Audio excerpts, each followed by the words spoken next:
Something I haven't done on the channel is get too much into Star Wars, and today the Force willed me to do so. That's not how the Force works. Star Wars Visions was announced last December as a part of a large expanding Star Wars universe of shows on Disney+, and while I think Star Wars Overload can continue to lead to some not so good things, the one series that truly captured my attention was Star Wars Visions. Set to be an animated anthology of one-off tales in the Star Wars universe created by some major Japanese animation studios, with 9 standalone episodes, we have so many unique animation styles bringing in some incredible and, to me, interesting stories. So if you're a major Star Wars fan or an avid anime watcher, there is a lot here to be excited for. So let's go through and discuss all the episodes as well as my opinions on them. And I want to start off with a pre-apology in case I mispronounce some of these names, because I know I will. Thank you to this video's sponsor, Scentbird.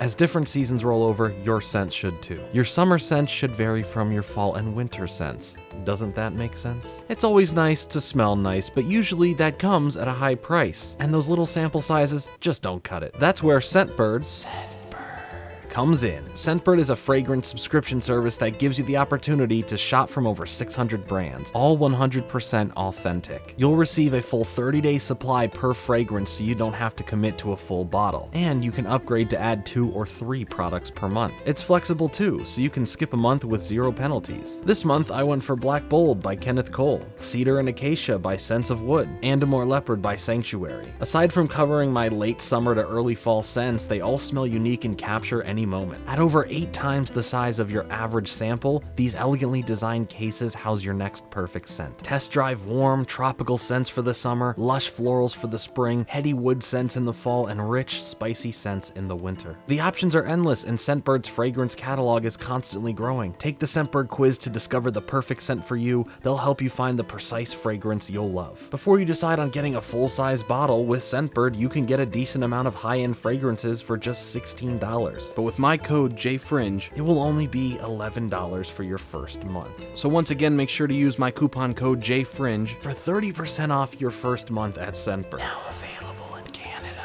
Thanks again to Scentbird for sponsoring this video. Supporting my sponsors truly helps support my content. Episode 1, The Duel, starts off with a bang. From Studio Kamikaze Douga, responsible for Pop Team Epic, Batman Ninja, and some opening animations for JoJo's Bizarre Adventure, is directed by Takanobu Mizuno. This mostly black and white small-town showdown paints an homage to Akira Kurosawa's samurai classics, pitting a wandering rogue, force, and lightsaber wielder against a Sith to protect a small town from their terror. With a lot more to unpack under the cover of who this person is, their mysterious past, and why they are here now. Extensive, elegant lightsaber battles ensue with some fast-paced energy to boot. And there may be a bit more to this Ronin than let on. Which gets me excited for the fact that in October, a tie-in novel titled Star Wars Visions Ronin will follow the former Sith and his droid, adding on to their travels claiming no lineage around the edge of the Outer Rim. The action coming full circle to the Kurosawa influences on Star Wars, only now swapping out the swords for lightsabers. And yeah, that really cool Umbrella-esque lightsaber from the trailer is here, and oh boy is it even cooler than I have imagined. Solid show opener, easy to digest, and now I'm excited to read. So there's that.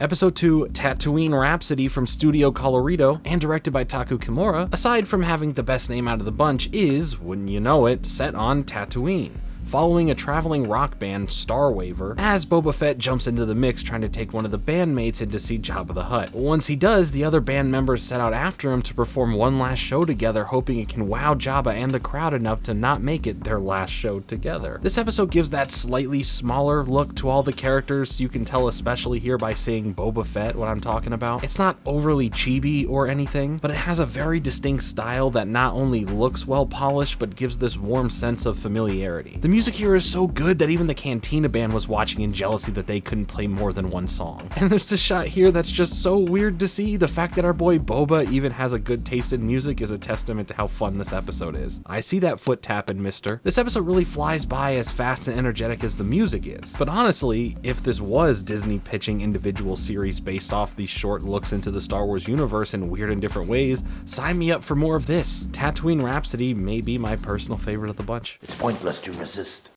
Episode 3, The Twins, produced by Trigger and directed by Hiroyuki Imaishi, who has directed some of such well-known properties such as Gurren Lagann, Kill la Kill, and Promare. Starts us off with the reveal of a twin Star Destroyer with a hypercannon hooking them together. Our story here follows twins powered up in new dark armor which draws its power from the ship's power source. Brother and sister, both born of the dark side of the Force, face off in morality drenched in vibrant reds and blues. Once the brother steals the power source and tries to make an escape, the sister has other plans to make sure the Kyber crystal doesn't leave her clutches. But deeper reasons than just stopping the destruction the crystal can bring shine as an epic battle amongst the stars rages. Some stunning stylized visuals that Trigger is known for keep this short action-packed and heart-pounding on the most over-the-top epic scale. I would love to see the story leading up to this interaction where we look into the brother's turn from being born through the dark side of the Force, what brought his change in beliefs and started this divide between the twins. But for the brief time we have in this story, it was a spectacle for the eyes to behold. I guess that's the beauty of these being short, huh? They leave you wanting more, wanting to come back as they pique your interest, but as the nature of the beast, only ever giving you a little bit of a taste into the story and more likely than not won't be finished or fully told. Why can't all these shorts here have a tie-in novel to expand their stories a bit more like episode 1 does? One can only hope. I will make death yield to me!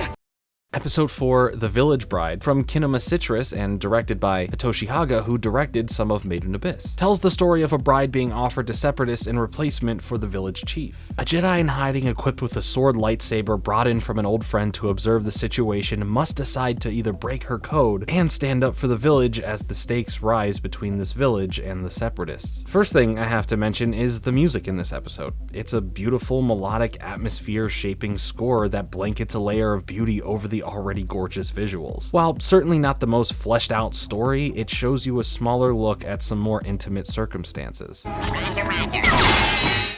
Episode 5, The Ninth Jedi, coming from Production IG and directed by Kenji Kamiyama, who has directed such classic and influential projects like a bunch of different Ghost in the Shell series, but beyond directing, has been attached to stuff like Akira, Kiki's Delivery Service, and yes, Tiny Toon Adventures, How I Spent My Vacation. An era long past the Jedi, when Kyber crystals are being mined, 7 masterless Jedi arrive to meet with a strange figure who wants to give them the long-lost weapon of the Jedi, newly constructed lightsabers. At the same time, the lightsaber smith tasked with working on making them has crafted a few of them under contract for the same hooded figure, but here we learn about the special connection that these lightsabers have to the Jedi, which determines the color that they show off, and can be a major foreshadowing point for characteristics of the 7 who arrive. When the smith's daughter, Kara, is tasked with delivering the sabers, there's that Kiki's Delivery Service element, her father is attacked and she is now on the run from those sent to steal them from the sabersmith. And lo and behold, all the other Jedis but one are Sith, and the hooded figure turns out to be a Jedi himself, the good old switcheroo. Though I rather would have liked to have seen a game of Clue as to who the Sith out of the 7 Jedi were, and then reveal it's nearly all of them, but this was a fun twist nonetheless. Or are they all Sith?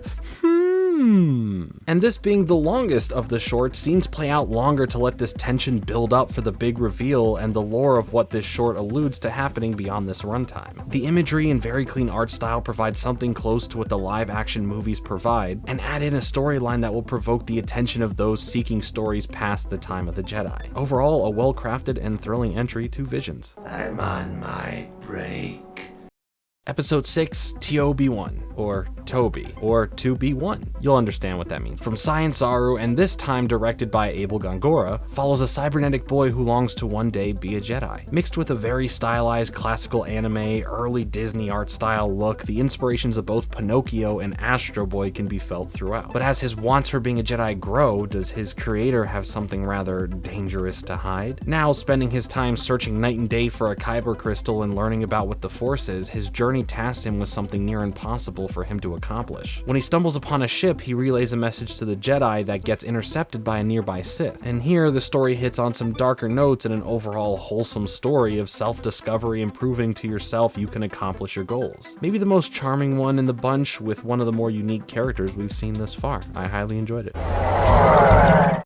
Episode 7, The Elder, also produced by Trigger, this time directed by Masahiko Atsuka, who also directed some of the properties Hiroyuki did, but adding on some notable ones like Neon Genesis Evangelion, Fooly Cooly, and Fruits Basket. Here, we tag along with the Jedi and their Padawan as they are following a dark presence. The two split up in search of this Elder who is emitting this presence to them, but just as much as they know he is here, they know they are there as well. The Elder stumbles upon the Padawan without his Jedi Master around, proving to be a significant challenge as the Elder has 2 blades and is far more experienced. Trying to draw out the Jedi, the Elder wants to take out the Padawan in search of this true challenge he was expecting. Nearly striking the Padawan down for good, and an intense battle between the Jedi and the Elder breaks out with skills and techniques that, rather than being overly flashy, rely on functionality and tactics. We get a good look at some Jedi and even some Sith-related lore when it comes to the power they wield and how mortality can affect that. A more thought-provoking and introspective episode that, while still providing some great moments of action, uses its time wisely to pass on knowledge between generations. Episode 8, La Penocho. Is this on ESPN, The Ocho? ESPN 8, The Ocho. From Geno Studio and directed by Yuki Igarashi, La Penocho focuses on how the Empire pushes themselves on and milks dry the resources of planets and the nearby towns of their operations. When some locals take in an escaped laborer of the Empire, Lop, and then after several years pass, Ocho and Yasaburo begin to divide over their influence of the Empire in weighing the good and bad brought to them from the Empire. Okay, doesn't this Imperial officer look like a Pokemon team boss leader or something? No? Just me? Okay then. Ocho is being persuaded to join the Empire as Lop learns about the Jedi through Yasaburo and is handed down to her a lightsaber. A family divided will either come together in the end or fall in the process. Exploring the resolve of family, difference in beliefs, and morality, this episode becomes a deeper think piece in regards to the manipulation caused by the Empire and the strength of family in hard times, leaving off on somewhat of a cliffhanger and a much sadder note. Yeah, just like that, a sadder note. Oh, hey! You can join our family. Episode 9, Akakiri, also from Scienzaru, and directed by Wen-Young Choi, who has directed some of Space Dandy and was a creative director on Adventure Time. That's pretty neat. Here in our final short, a Jedi returns to his forbidden love and now is tasked with helping face off against a Sith to defend the kingdom. Hey, George Takei is here. It's his destiny to die. That's pretty neat too. And is that Brendel Crumb Snambercranch? Oh, no? My bad. We get to see comparisons of the past and present, who the Jedi and his love, Princess Misa, are, and we know how the Code of the Jedi forbids this. The Sith tries to use this love and weakness to try and turn the Jedi, here carrying a theme of destiny and trying to disprove its existence, but maybe we are all destined for the same things no matter what. Even when circumstances change, will it always lead back to the same predestined result? Here we end on easily the darkest note thus far, with tough decisions having to be made and what causes these emotional responses in one's morality. It really gave me a Samurai Jack feel with the animation style, a little bit of Avatar The Last Airbender in there too, and a killer beat ticking score that drives the tension, especially in its final moments. It's destiny. When it comes to Star Wars, regardless of how you feel about the sequel movies, the TV shows, and even all that's still to come down the pipeline, this out of everything so far has been the biggest deviation that we've seen. Sure, we've had plenty of animated Star Wars shows before and even a movie of one of those shows, but to cobble together some incredible anime studios to make an anthology of space goodness was a brilliant idea to do in modern day Star Wars, truly giving it a breath of fresh air. To me, this was not only a cool announcement when we first heard about it, but also really cool in execution, and so far my newest favorite thing from the property in the Disney era. But the coolest aspect is how we come back to Japanese influence, with Star Wars starting off being heavily inspired by the 1958 Akira Kurosawa samurai masterpiece, The Hidden Fortress, and now Star Wars working with Japanese studios to bring new, dare I say, visions to life. For many people out there, Star Wars is a big part of my life, my father's life, and I can't help but always get excited for what this universe brings out in any format. Whether they turn out to be great or sadly disappointing, the more time in this universe we all get to play around in always feels like a gift. And if I were a gaming channel, you wouldn't ever hear me shut up about the fact that we're getting a KOTOR remake. Too much of a good thing can be bad, but here I am saying I am hopeful for more experimental aspects of this over 44-year-long franchise, especially stuff like Visions. If for some reason you are a massive Star Wars fan and have not sit down to check these out yet, you're doing yourself a massive disservice. If you're an anime fan, it's definitely worth your time to to check it out as well. Sure, some Star Wars stuff may be lost on you if you're not into that as much or at all, but from a visual and written standpoint, there's a lot to love. I would love to see another round of Visions. Maybe some more studios can get involved in the mix as well. The possibilities are truly endless here to explore this galaxy far, far away. But let me know your thoughts about Visions down below in the comments. Which was your favorite episode? Again, mine was Tatooine Rhapsody. I just loved it. Now, if you'll excuse me, I'm gonna go watch them all again. I appreciate you checking out this video. Make sure to hit like and subscribe for more content like this. I have a lot of videos coming soon, but until then, later.